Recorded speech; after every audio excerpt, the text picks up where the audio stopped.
the first time since 1969, the Sports Car Club of America's National Championship Runoffs return to one of their historic homes, Daytona. Welcome to the 52nd SCCA Runoffs presented by Garmin Verb at Daytona International Speedway, brought to you by Mazda. The run for the medals begins now. Hi everybody and welcome to Daytona International Speedway. It is time for the third of our National Championship Runoffs presented by Garmin Verb, all part of the Sports Car Club of America's National Championship Runoffs to unfold. I'm Greg Creamer, joined by Jeff Lepper. Touring 4 is about to unfold, Jeff, in a class that is relatively new, came into existence in 2013, evolved out of the showroom stock category, showroom stock B and C, but in a very short time, it has become a hugely popular class.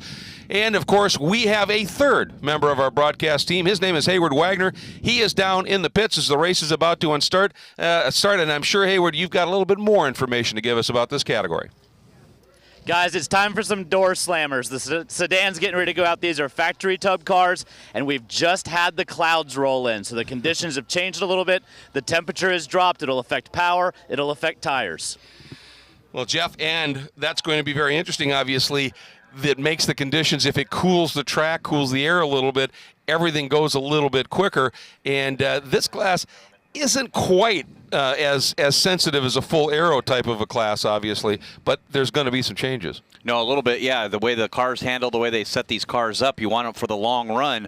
Obviously, if it's a little bit cooler, you might be a little slower in the later stages and pick up a little bit later. We'll see how these guys set their cars up. And to give you a look at this track, obviously the homecoming back to Daytona for the first time since 1969. We're going to hop on board with our tire rack pole sitter in the 09. That's the Honda BF Goodrich Lucas Oil Honda Civic Si of Philip Royal for our Garmin Verb Fast Lap. And this will give you a good look at this track. Yeah, you come down here through the tri-oval into this hard braking zone of turn number 1. And this is where they cut down into the NASCAR pit lane. And it's a really hard left turn. You see him going down through 3 different gears through the exit of turn number 2. A quick little S turn here as you come down into that international horseshoe, like we like to call it. And you're looking at this brand new Honda Civic from Philip Royal.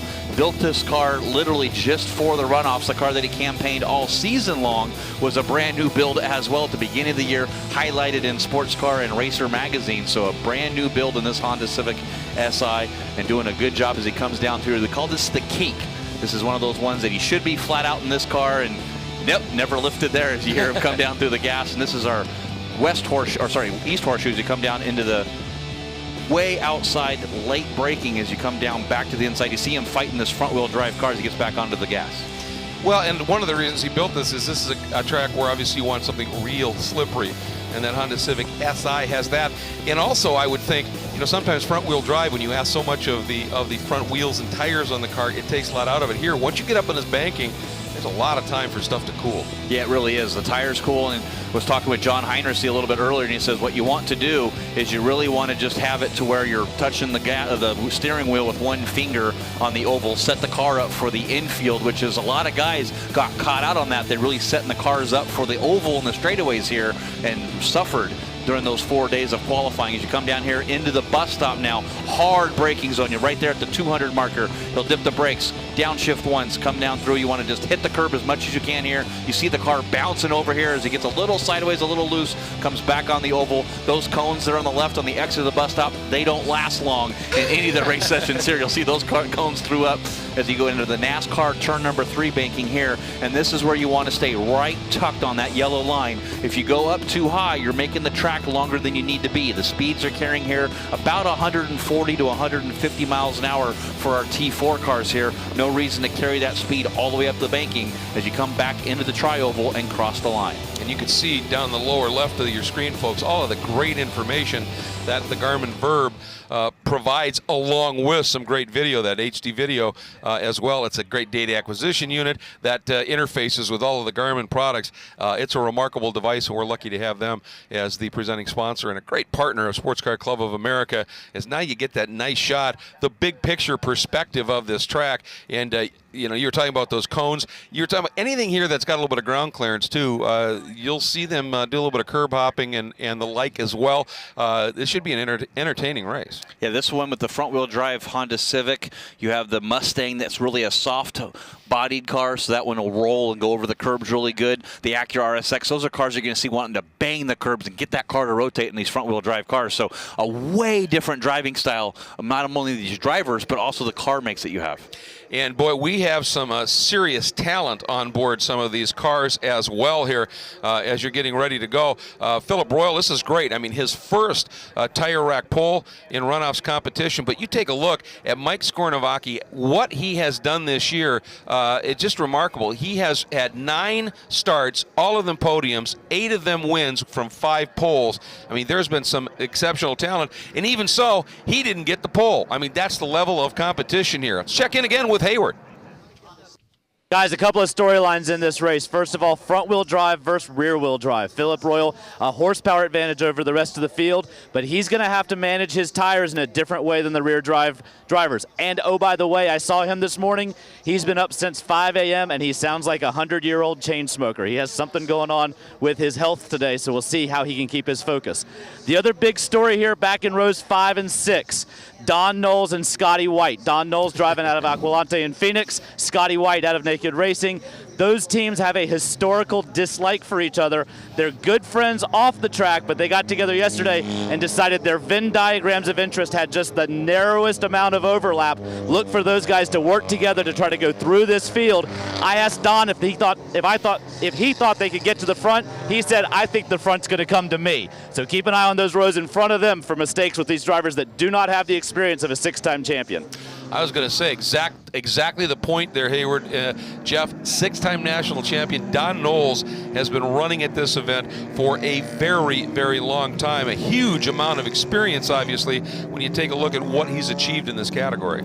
Yeah, his first national championship came back all the way in 1978 in Strom Stock B, all the way up to the last one in 2012 in T2, where he led every single lap. So he's one guy that can get it done. Unfortunately, starting back in that 9th position, and he's in that older car, the 1999 Pontiac Firebird, but it's very slippery on this oval here. And you see there's a good shot of that number 38 of Don Knowles in that Phoenix Performance Pontiac Firebird. Well, that's one of the interesting things, the blends of the machinery here. I mean, you've got, that's obviously got a pretty good power plant in it, but they do a little, I guess, for lack of a better term, BOP to make sure that everything is there. But you get a bigger displacement engine, even though it's restricted maybe top end, it gets out of turns a little bit better with the torque. There's just lots of interesting things that unfold here. Again, we were talking about Mike Skornovacki and his great run in this season in the number 25, I love the name, Angry Sheep Motorsports Ford Mustang out of Florida region, qualifying second to Philip Royal.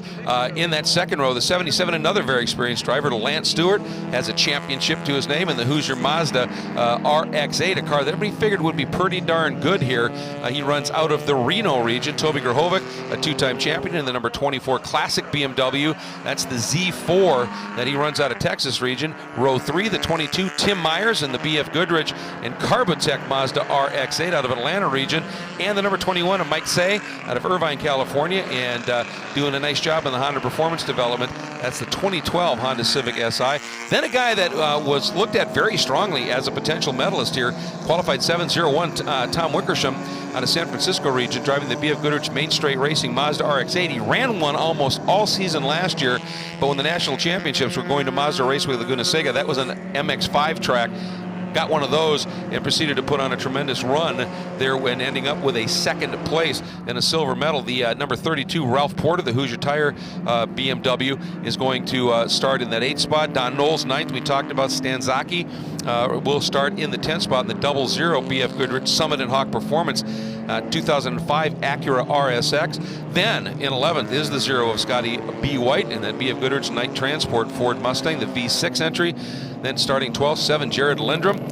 He runs the North Country Subaru BRZ, and he comes out of Queensbury, New York. Starting 13th, a very quick driver, struggling a little bit in qualifying. Number 17, Alex Bolanos, running for Florida region, Momo Hoosier Tire on his Ford Mustang Coupe. Starting in the 14th spot, 138, James Place out of San Antonio, Texas, in the Place Reynolds Acura Integra. Then the 70 of Derek Ambrose, which is the Mazda, the Cork Sport machine, And the 69, Andrew Charbonneau and his Ford Mustang for BF Goodrich. 85, Steve Strickland for ST3 Racing.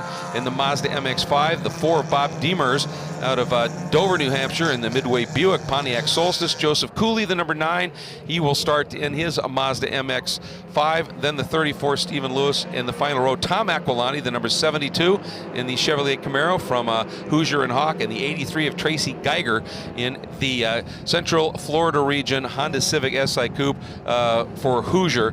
And the field starting to form up. Lights out on the pace car, Jeff. Yeah, that brand new Mazda MX-5 pace car leading this T4 field. Uncle Tom Aquilani starting back in 21st, as Andrew Aquilani calls him. And then give it up for Steve Strickland in that Mazda MX-5 starting back in 17th. Had to completely rebuild that car from an incident he had in the test days here on Saturday and Sunday, where he crashed in the bus stop. As their pace car getting ready to peel off. And it'll make that sudden move. There it goes down into the long pit lane here as the field led by Philip Royal and Mike Skornovacki entering the tri-oval. They start to build their speed. The green flag is out, and here we go. It is race time to determine the medals in Touring 4 at the 2015 SCCA Runoffs, presented by Garmin Verb, and a great launch by Philip Royal. But coming up around the outside, great move there in that Honda Civic. Wow, and he gets tagged. That's the 21, Jeff. Mike Say came from way back. Yeah, Toby Grahovic got in the side quarter panel there. Michael Say in that Honda Civic is there 3 wide down through the S's, and that's just touring car racing right there,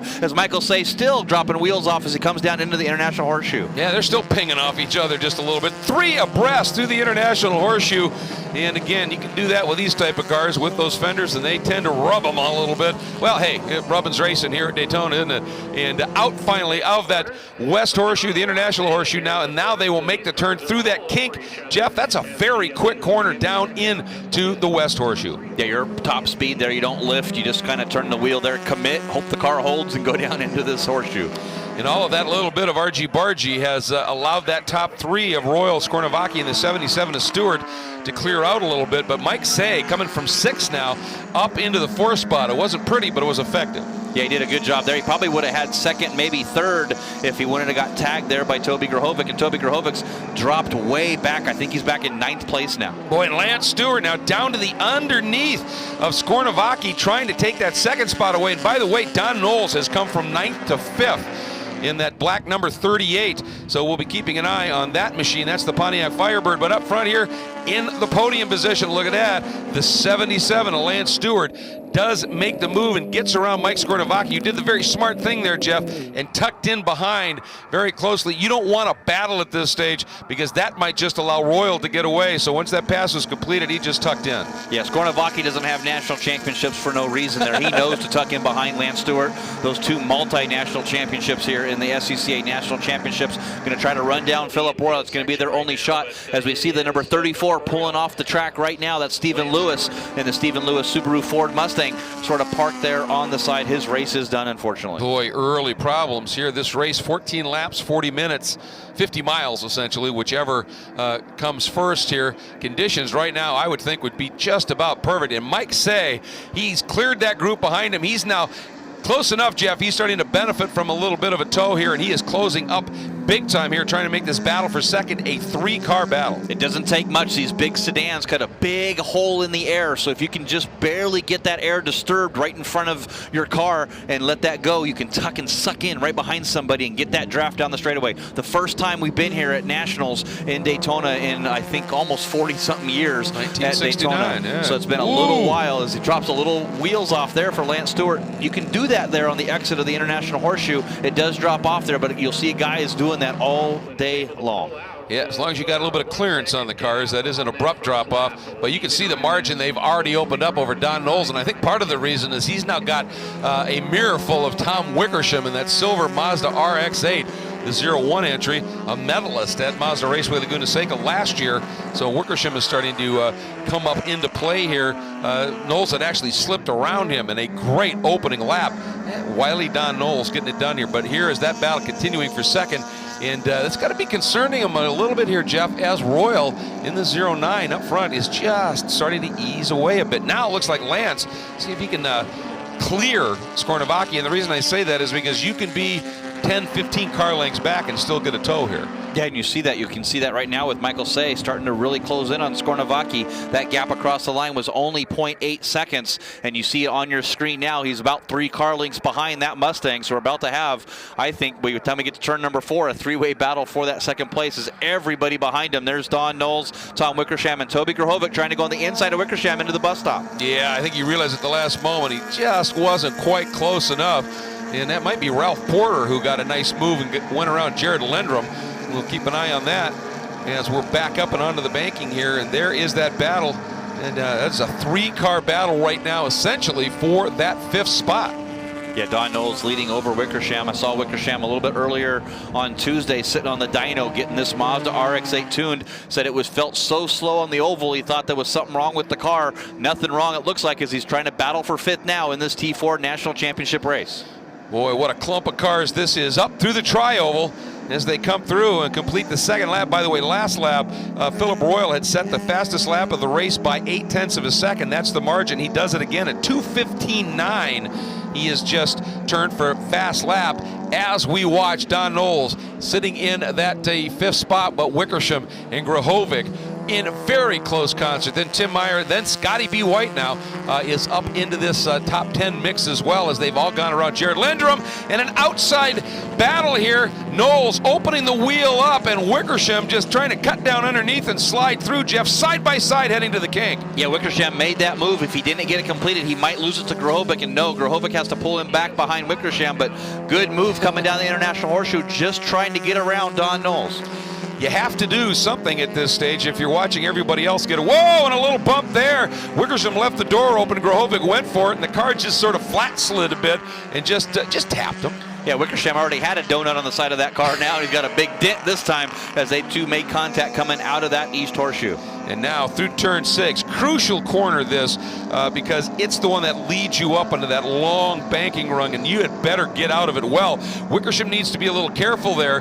The stewards have been very clear that double white line indicates a track limit, and if you get forced down there, you're okay. If you just drive down there, you could be penalized for it, and I think you realize that his left sides were down over it. He immediately got right back up onto the track. Yeah, watch Grahovic get behind Wickersham there and gave him a good push. Wickersham's able to get alongside Don Knowles down here in the braking zone of the bus stop. That shows you what the draft can do as it come down into the braking zone. Fire going out of the back of that rotary-powered Mazda. And then right around the outside and a big spin by Scotty White.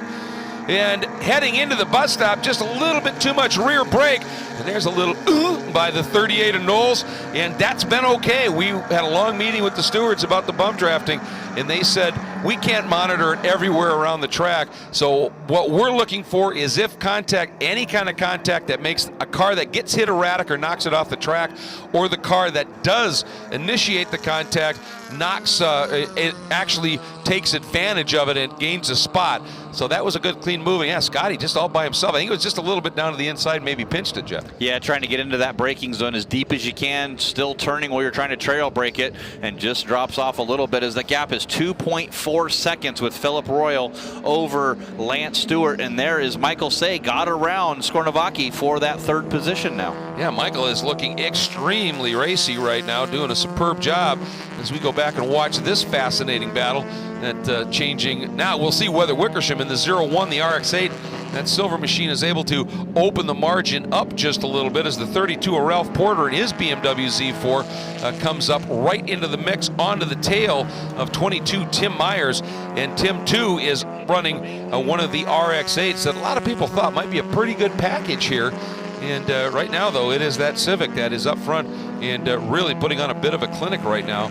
But there's Porter, that red with the bright yellow, number 32, as he is sitting in the 9th spot. Been on the podium twice in his career in that BMW Z4, running in the showroom stock B category, which is where the BMW Z4s were before in their class. That's where they were slotted into. So he did that, and I believe on the podium in showroom stock C, actually, and showroom stock B with the BMW. But Don Knowles really making that Pontiac as wide as he can, trying to stop this two-way train. That Mazda RX-8 you see right slacked in between both of those cars, right tucked right in behind Dan Knowles. Yeah, and he got a run, but then it just looked like it stalled just a little bit. He wasn't able to do much with it. And up to the outside, 24 Grahovic. And again, that's where you've got to be a little bit careful there, as Myers dropping those lefts as they were heading in to the bus stop. And you got to make sure you don't overdo that. Boy, look at Wickersham, all of them just throwing that car now. And we see that happen in these types of classes, Jeff. You'll actually overrun that curb a little bit. You bring a little bit of the dirt up onto the track, and then that bus stop, it really turns into a skating rink. It really does. And of course, with Scotty White spinning there and spitting that dust and the debris and the dirt all over there, doesn't help anything either, as Tom Wickersham has pulled away over this group for the battle in 6. So Dan Knowles really not really holding everybody up, but wanting to get that draft. As look at there's Porter and Myers teaming up, trying to go right around Don Knowles. You'll see the power of the draft right here on the tri-oval. Well, we've seen in a lot of these classes, 2 cars running together is the fastest combination of all. It's better than being alone, certainly, but better than if you're in a 3 or 4 car train. And I think you're right. Oh, and a big moment there by Don Knowles. I think, did the right front tire just go down in that car? It might be. It's still, you see it still over there, and he's not quite back up to speed yet. No, it's looks okay. like it's still got some air, but just got in a little bit too deep into the braking zone there of turn number 1. Boy, I thought that. I just saw that it must have just been the weight transfer, because something's not quite right there, Jeff. It doesn't look right. The attitude of that car just doesn't seem right. You see him locking up that rear. So trying to see if I see something hanging out of that right rear there. I'm not really sure, but looks like something might be dragging, but that car is not happy. Yeah, or maybe he just broke a spring or a shock went down. I mean, anything that could affect that. And you're under load so much here. Things heat up, and we'll just keep an eye on it. But yeah, it just went from being a pretty competitive car to just, as you said, not happy right now. But what a smart move by Grahovic, who tucked right in behind the 22. There's another look at it. They just got down in that braking zone, I think, just a little too deep, tried to get the car to turn. It got a little bit loose on him. Great correction, a good job recovering from Don Knowles. Did a great job, but still, that was one of those moments coming down into turn number 1. Yeah, you're coming from a pretty prodigious head of speed as you come whistling down through the tri-oval there. So he's dropping way, way back, of course, at this stage, and has a lot of work to do to get back into the top 10 even at this stage. But as I said, Grahovic had tucked in behind Myers and had gone around. It was a really good move by Grahovic. He made his choice early, and the 2 of them were able to just drive by. And Porter would have liked to have joined them, was just a little bit too far back at that point to make it happen. As we have a look here at Skornavaki, who's now, Jeff, running a relatively lonely 4th. He really is. Last lap by, though, Michael Say was the fastest guy on the track at a 2:17.372, about 0.3 of a second quicker than our leader, and almost over a full second than second place. So Michael Say starting to run down Lance Stewart for second here in our T4 category. Skornavaki, if those 2 guys start battling side by side, will close right up into that, make this a 3-car battle for second. Should be fun to watch here. Yeah, you're right. Say has been absolutely hooked up. Aggressive right at the start, Jeff, to make up a couple of spots, and then has really run a pretty neat race after that to not overheat tires, and has certainly gotten into the mirrors and maybe even the head of Lance Stewart, who just had a wild moment there in the S's, turn 2 and 3. Yeah, runs wide through turn number 1, and that's a short little straightaway there down into that International Horseshoe. It's still a straightaway. You got to get some speed coming down into there hard in that braking zone. And Michael Say really closing that gap when they crossed the stripe. It was only about 0.7 of a second, and it's less than that as they about 2 car lengths as they come down here into the East Horseshoe. Yeah, the margin right now, Royal has over Stewart, first to second, just about 3 seconds. And Royal just uncorked those quick laps in the early going, Jeff. And then I think right now he's just sort of driving the gap a little bit. Yeah, trying to get that, maintain that gap is what you're trying to do. It's Philip Royal. His best lap is a 2:15.994. That's only a 10th slower than his qualifying lap. So he's in full conservation mode. Last time it was a 2:17.5. No reason to run that car off.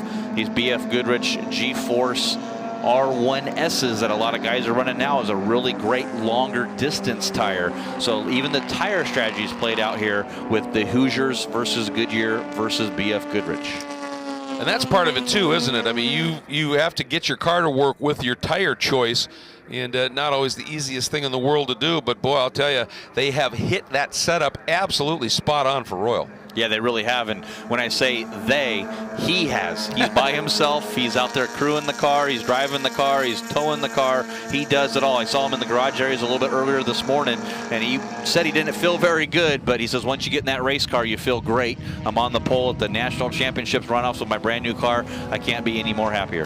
Yeah, Haywood had alluded to that he was not sounding good. I ran into him in the hotel lobby this morning as well, and he was pretty rough and just said, I'm not sure what it is. I mean, red eyes, the whole thing. He had a nasty attack of something, but adrenaline is a marvelous thing, isn't it? Yeah, it sure is. And Michael Say was closing that gap on Lance Stewart, but it sort of just stalled out right there, still at that 0.7 of a second gap. It's way into the braking zone here, as you see Michael Say got a little too deep there. I think a little over exuberant down in that braking zone, as you saw Lance Stewart possibly getting the brakes a little bit sooner, and then got distracted a little bit by those red brake lights. Well, I wonder if, Lance, we saw him overrun turn one pretty badly earlier. I wonder if he might be having a little bit of a braking issue, and he's got to be starting to short brake just a little bit to get the car woed down. We're going to keep watching here, but we're going to step away for just a moment here, and we will be right back to more from SCCA's 2015 National Championship Runoffs presented by Garmin Verb. Basically a showroom stock car. These are basically the way they come out, that you buy them from the dealership. You add the extra safety equipment. You might take off the emission stuff. You get an exhaust system. You fix the suspension up a little bit. Other than that, this is the way they come. The wheels mostly stock. You got the good tires, Hoosiers there, and Lance Stewart's car, Michael Say, running the BF Goodrich Race DOT tire. They're not a full slick. They still are a DOT styles tire. So when they come down here and push these cars to the limit like that, doing 142 miles an hour down the speed limit, it's a real eye-opener. Indeed, there's the 21. Once again, our leader, Philip Royal, and no sign at all of him fading internally with the way he's been feeling. That car just continues to clock it. And the thing that's impressing me here, Jeff, is that he just continues to set very quick speeds through the trap. Some of the others are a little erratic. You've got a real fast lap and a real good top end on one lap, but then it's off just a little bit. For him, he's just tracking it right along. And interesting here now, we're starting to see some traffic perhaps come into play. Yeah, lap traffic for these guys will play a factor. This track's kind of open. There's a big lanes through most of the infield. So really, unless you catch a guy right into the braking zone of one of the horseshoes here, you have a really good opportunity of getting around someone, unless you get 2 or 3 guys that are battling for their own positions and you're one of the faster cars coming through. That can hold you up, but I don't expect to see lap traffic play too big of a factor here in this race. Yeah, you're right. I mean, there's room. There's no question about that. And down through that what they call the International Horseshoe here, relatively famous turn obviously here at Daytona International Speedway, and then into one of my favorite corners here, this infield, that high-speed kink. Yeah, it doesn't really play justice on the TV about how sharp that corner is and how much you have to commit and get it right. You turn in too late, you drop the wheels off to the right. If you're still turned when those tires come back on the asphalt, you're into that inside wall there on the left side. Got to be very careful. And some damage there to Skornovaki's car in the 3rd qualifying day on that left front fender. Got into the wall at the bus stop, banged out the door a little bit, fixed some suspension components. So not all easy going for your past champion in T4. Running right now in 4th again on those Hoosier tires in his Ford Mustang.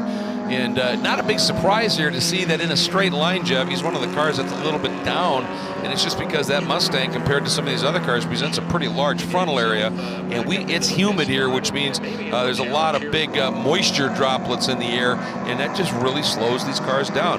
Good battle here. Scotty White, though, coming back through the field at this point, and he is pushing hard, coming up on the back of the 00 of Stan Saki.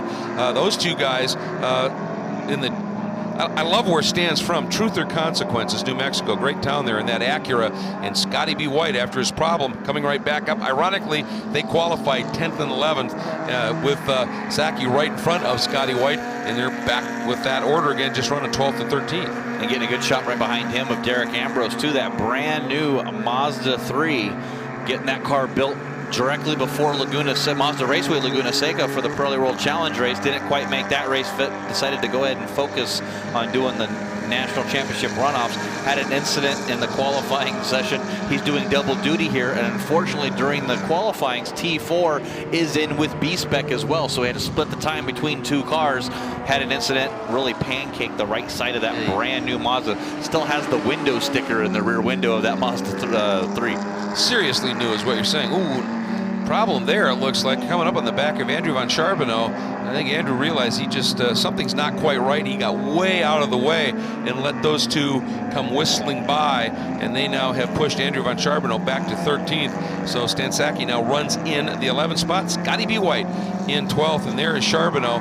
And just not on the pace. We've seen him. He is an absolute gun. He can really drive these cars. So it looks like he's just struggling a little bit. Yeah, drives a lot of stuff back in the old Mazda Spec Miata days, off-road trucks, doing some racing there. So really good wheel behind that, but having problems in that Mustang for him today. As you see this battle still, Scotty White down to the inside on the exit of the horseshoe. It looks a little bit like Stansaki tried to block him a little bit, but you can't go side by side in the kink here. I think Scotty White's going to have the disadvantage. And he realizes it, dips the brake, or does he? Stays around the outside. Well, Jeff, we learn something new every day. And Scotty B. White, absolutely not to be denied. And Van Charbonneau, obviously with those two guys side by side, ran up on them in a big hurry and pretty much had to really dip the brake to not get into the back of these two. Yeah, maybe the problems he's had with that Mustang has been resolved. Probably had to recirculate the computer a little bit. He goes right on the back bumper of Zaki. They're trying to get a good run onto the oval here, and you got to stay above that yellow line. He did it this time. Last time he was well below that double yellow line. That looks like the problems in that Mustang have been fixed. And watching right now, you saw Scotty B. White with that torquey engine in that Mustang getting out of turn 6 up onto the banking, but now the slipperiness of that Acura right behind him, you can just see how quickly he ran up on the back. And he really wasn't even drafting Scotty there, and still maybe a little side draft, but as he goes down the super stretch into the bus stop here, he was able to pull right alongside, and boy, Scotty again got in a little hot and just flat slid right into the side of Stan. Scotty really struggling right now in the bus stop. Yeah, and it looked like Stan was trying to pinch Scotty down there into the braking zone a little bit. I think that was just a result of that, as they both trying to find that first bit of real estate into the bus stop here. You see a little early turn in there by Zaki. I think he could have gave Scotty a little bit more room. As a result, they both suffer from it, go bouncing across the grass. Don't lose a position. Well, Stan did, but not so much Scotty. Actually, now Scotty did too, as it was just simply a momentum move, and Van Charbonneau was able to get around. But in a straight line, that car of Scotty B. White certainly looks to be a little bit quicker. And again, Van Charbonneau really dancing with those double yellows lines down there. Yeah, he really is. Down below that, and you come down to the braking zone, Scotty White just drives onto the outside of him, going way wide down at turn number 1, a little too wide. Charbonneau may be able to get back alongside, not able to do it, but he will tuck in right behind that Mustang. Yeah, look what we've got unfolding here now, a little bit of a battle between the number 24 of Grahovic and Tom Wickersham, and that's a position change. At the start of that lap, Grahovic was in the 6th spot, Wickersham was in 5th, and Toby has taken the Mustang around the BMW around the Mazda and has been able to pick up that top 5 spot. Here is Tim Myers and Porter, as Ralph Porter in that BMW battling with Tim Myers. Of course, Tim's still holding that fastest trap speed, and actually I don't believe so. I think that's been eclipsed, because that 142.867 is no longer purple for the timing charts here. If you're watching the live timing at scca.com/live, you can see the live timing. We've got the speed, segment times, and overall lap times and differences, so you can watch the live coverage and watch the live timing here. Great coverage from scca.com. Absolutely, in that battle here, just absolutely on it for the 5th spot. As you can see, Wickersham had tucked right up behind the 24 of Grahovic there, but were not able to execute anything going into the bus stop at that point, and actually lost just a little bit of ground coming out. Sometimes, though, that benefits you. If you come out a bit behind out of the bus stop, then you get the benefit of that long draft, and that's what we're seeing right now, Jeff. Yeah, you see Wickersham starting to close that gap in. He gets right up alongside here as he comes down through the tri-oval. Can he make a move before he crosses the line? And this might be one of those moves you're going to test to see if you can do this on the very last lap and try to get a move. But he was able to get up behind him, but not alongside. There you see the checkered flag stripe indicating the start-finish line, so that's where you need to be able to get that move executed before to be able to make it work. Oh, Toby way, way wide down into turn one. Just stayed with it, though, just sort of did the old rim shot there and didn't lose too much as he hangs on to that 5th spot. But Grahovic certainly exploring the limits of the track. Yeah, right there. If you drop 2 tires off that white stripe there on the exit of 1, the pavement actually drops off a little bit. It used to be just solid dirt right there. They ended up paving it all the way to the wall to help slow these cars down if you get in there too deep and spin. But a good battle here for that 5th place. Well, I'll tell you, watching the 01 of Wickersham, the silver Mazda, he gets out of the West, or the International Horseshoe, I should say, very, very effectively. You see Toby running way wide. I think it's trying to keep the momentum alive. But I think Wickersham, that car is just stick, and he's able to get a little bit sooner, I guess, onto the throttle and comes right up alongside. So this, I think, could be a pretty fascinating battle. And as the next time by for our leader, Philip Royal, we will have 2 laps to go in the battle for the national championship in T4. And that is the car that Toby Grahovic drove to in 2005 and 2009 to win his Showroom Stock B national championship, where he led every lap in both of those years. That's also the same car at Mid-Ohio when he won those 2 championships. He just won the Pirelli World Challenge Touring Car A category with. So that car's got a lot of racing history here. And success at that, too, hasn't it? Yeah, it works, no question. And again, you can see Wickersham right there, but does not make the move. Opens up his entry into the bus stop just a little bit. And I think that cost him a little bit more than he wanted here, but I wonder if he's purposely not trying to dive down underneath so that he can try and have something left as they come around here. This time he's a little bit farther back than he was last time out of the bus stop. We'll see what kind of ground he makes up. But it's one of those scenarios, Jeff, you can see he's certainly close enough to benefit from a draft, but he doesn't seem to be gaining too much from it. So I think that Z4 right now is pretty quick in a straight line. Yeah, it really is. A low body work on that car. It's really slippery, so it doesn't cut a big of a hole, I think, as that Mazda RX-8 does. So it's going to be hard that once you get up on the back of Toby Grahovic there, I don't think Wickersham's going to be able to make a move around the outside and benefit from getting that draft. By the way, folks, just to keep everything in perspective here, Philip Royal right now is ballooned out to almost a 10-second lead over Michael Say, first to second.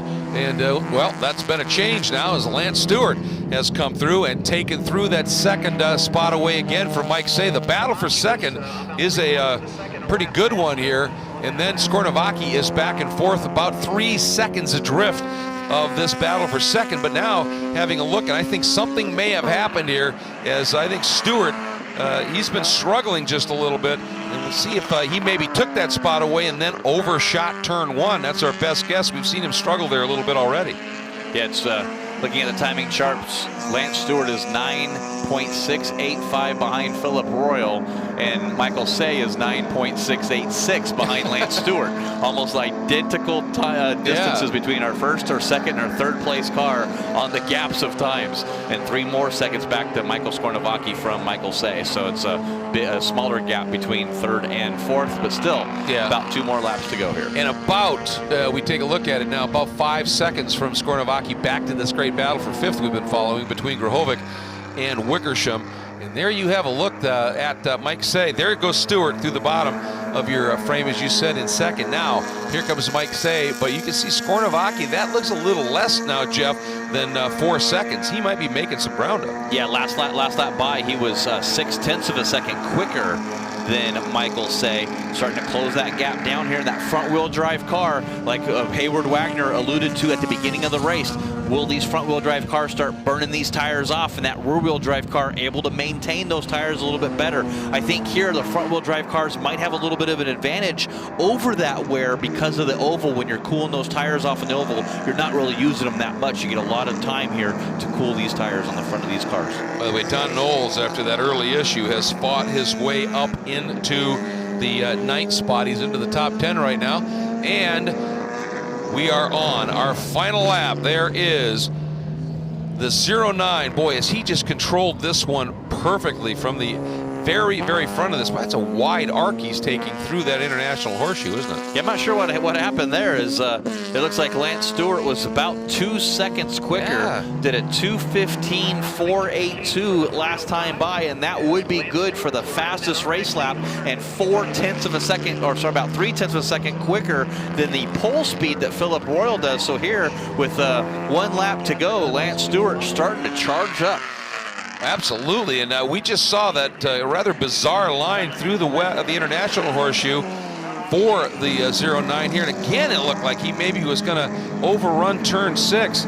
He might have something that has gone wrong on this car, or he may be thinking, ease out of it a little bit. But sometimes, Jeff, when you start to back off in these last couple of laps, you get out of that zone, you start making those mistakes. He's got margin here, but it has to be a smooth run through the bus stop for sure. Yeah, you mentioned it before, Greg. That was a 10-second gap between these two, and as you can see them on your screen, it's way less than that coming down into the bus stop now. He's only got to get through the bus stop, then NASCAR 3 and 4, and he'll win his first national championship in his first appearance. What a story it will be, certainly, from his first ever tire rack pole. There he goes. He's through the bus stop. Looks clean. On the throttle, coming up and out in that Honda BF Goodrich Lucas Oil Honda Civic SI into Speedway 3. Now working 4 and heading toward the Tri-Oval. And he just has to get through the Tri-Oval. He's got the margin, and he may be on his way to his first ever national championships here. Touring 4 from the pole, Philip Royal into the Tri-Oval.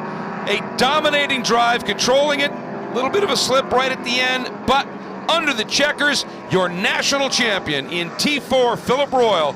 What a story it is here at the 2015 SCCA National Championship Runoffs, presented by Garmin Verb and brought to you right here, live and in full color. A nice day for Philip Royal by Mazda, and boy, I'll tell you, he had a superb run, and he won it in the Civic. And Lance Stewart in that Mazda RX-8, he found something there in those last couple of laps, but just not enough. And Michael Say able to beat Skornovaki for that third and final podium spot by 4/10 of a second. So right there at the end, those cars nose to tail as they cross the line. I mean, those last laps, yeah, Say's last lap was a 2:19.1 and Skornovaki's a 2:18 flat. So that margin evaporated. And for Michael, he was lucky he had the margin built he did, as we're enjoying no more than obviously Philip is here. You take that checker, and you get to come around. Now, there's a very special lap he's going to be able to take after he has a quick visit with Hayward down in the pit lane once he gets there. But this cool-down lap, when you've won a national championship, the emotions have got to be pretty immense running through. And you talked about it. You're allowed to have as many crew as you can jam into the car here when you go out and do your victory lap. He isn't adding many, is he? I don't think so. Jason Isley might jump in with him. We'll see your pole sitter in the age production class teaming and pitting together, both working there at the Sports Car Magazine and Racer Magazine. So it's our editor of the Sports Car Magazine, the official magazine for Sports Car Club of America, is Philip Royal. So I think we might see one person jump in that car, but if not, it'll be all by himself, all the way around, did it all by himself here at the SCCA National Championships Runoffs for Philip Royal, your T4 champion. Well, and that's what I love about SCCA club racing, is the fact that there are teams that have multiple cars, lots of crew members and the like, and then there are the guys that do it with themselves and maybe a buddy who comes to, with them for the weekend just to help out a little bit. And those guys can go up against the big teams and still bring home a national championship. That's what makes this very special. And for Philip Royal, and especially feeling the way he's feeling. Boy, when Hayward talks to him, Hayward was absolutely right when he alluded to the fact that he sounded absolutely awful, and he looked it. But again, we talked about it half jokingly, but it's true. Adrenaline is a wonderful thing. I called a race for back in the kart IndyCar days when Al Unser Jr. Had food poisoning up in Vancouver and did 15 minutes in qualifying. That's all he could muster. Then out of the car, into the med center, onto an IV. Came back the next day, started 12th, won the thing, and but needed help in Victory Circle to do the interviews. It can happen, and Philip Royal drove right through whatever issue he had health-wise and brought it home with a national championship. What a story that is in Touring 4 as he brings that Honda Civic down into pit lane. and he is going to be directed right into the area that they set aside for the top 3 finishers, the medalists. And you get obviously a gold for the championship, second gets the silver, and third will get third. And that means they get a bronze medal around the neck. And there he goes, making that turn in here as the rest of the field coming in to settle. And again, once he does the interview, he's going to be able to go out and do a very special victory lap. We will, however, I say we, I mean, of course, Hayward will have a visit with Lance Stewart and Michael Say as well to find out their stories on the race as the window net comes down. And there he is, Hayward. Wow, he says. The first word out of Philip Royal's mouth is wow. Philip, the first question we have to ask is, can you talk? I'm just getting over being sick for the last week. I got here to the runoffs and has just kicked my butt the whole week. I made the pole all 4 days, but it's a hard work all the time. Now you're doing that work by yourself here. There is no crew here to celebrate. Jason Isley came down and shook his head and said he couldn't believe it. That's basically your support here. This is a one-man show. Well, it's kind of a community show. The SCCA community is fantastic. I mean, I'm here with Jason. He's running H Production. He's sitting on the pole right now, and he's been there helping me with my alignment, helping me all along the way. I'm doing the same with him. You know, you kind of team up where you can. We've got other people, other competitors coming over. Scotty White helped me out. Don Knowles was helpful. David Daughtry was helpful. He's running B-Spec. I mean, everybody just kind of bands together. Last year, we talked a lot during the runoffs. Your goal last year was to be the best finishing car in E-Production that arrived on an open trailer. You've been at this for a long time. This is your first championship. Talk about the pinch me moment. Well, I mean, this is quite incredible. I've been to I think this is my 5th runoffs, 4th or 5th, and I've never really had a good luck. I think my best finish has been maybe 12th or 13th so far. I did pretty well in showroom stock, but that race came to an end in the middle of it. Well, big congratulations to you. You get to do one more lap around Daytona International Speedway, this time with a checkered flag. We're going to step back one spot to Lance Stewart in the RX-8.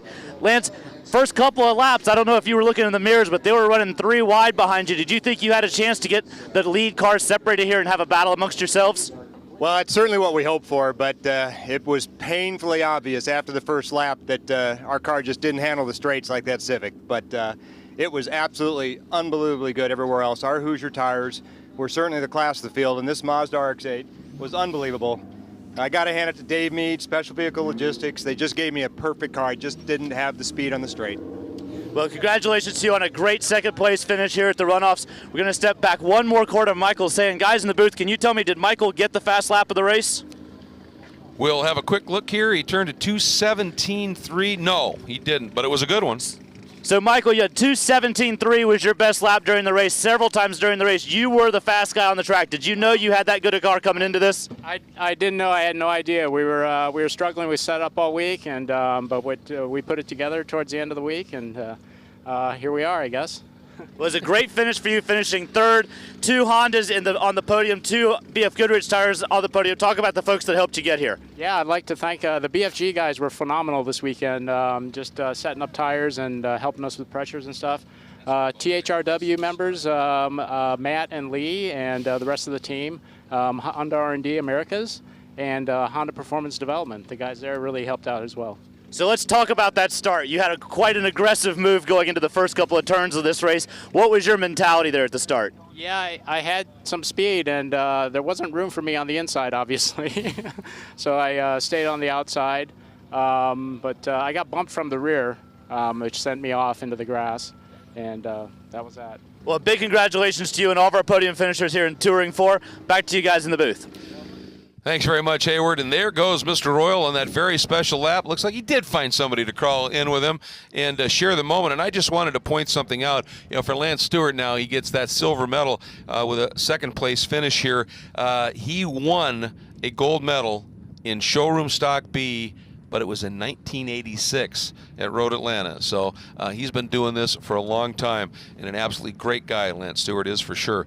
Let's take a look now at our results after this Touring 4 National Championship has come to a conclusion. Philip Royal ends up getting the gold medal. Lance Stewart bringing home the silver. The bronze goes to Mike Say. Again, an interesting couple of opening moments there for him. Mike Skornovaki made it awfully close in that blue Ford Mustang with a 4th place finish. finish, and Toby Grahovic comes out on top of that great race-long battle, Jeff, with Tom Wickersham. Really one of the best battles of the day. Yeah, they were nose to tail most of that race, but ultimately Grahovic gets that 5th over Wickersham in 6th. Tim Myers brings it home in 7th in the 22 Mazda RX-8. Ralph Porter, Don Knowles, and Jared Lendrum complete the top 10.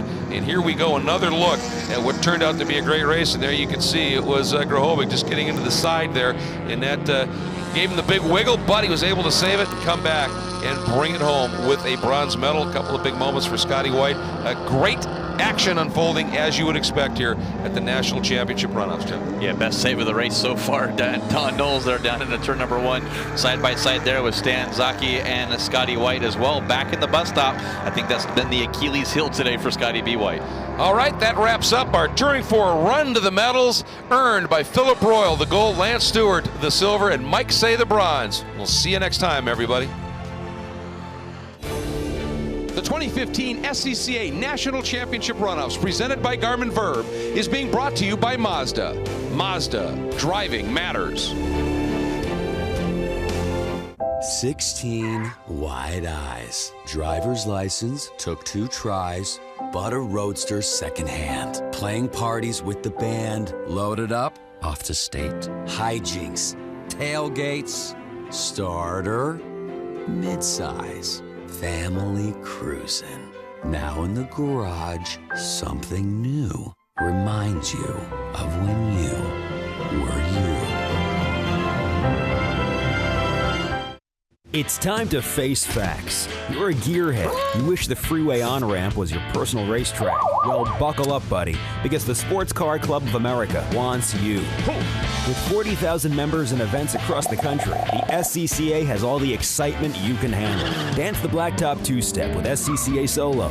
Get down and dirty with SCCA Rallycross. Or go wheel-to-wheel with SCCA Club Racing. Hit the track with the SCCA, where America's best drivers race.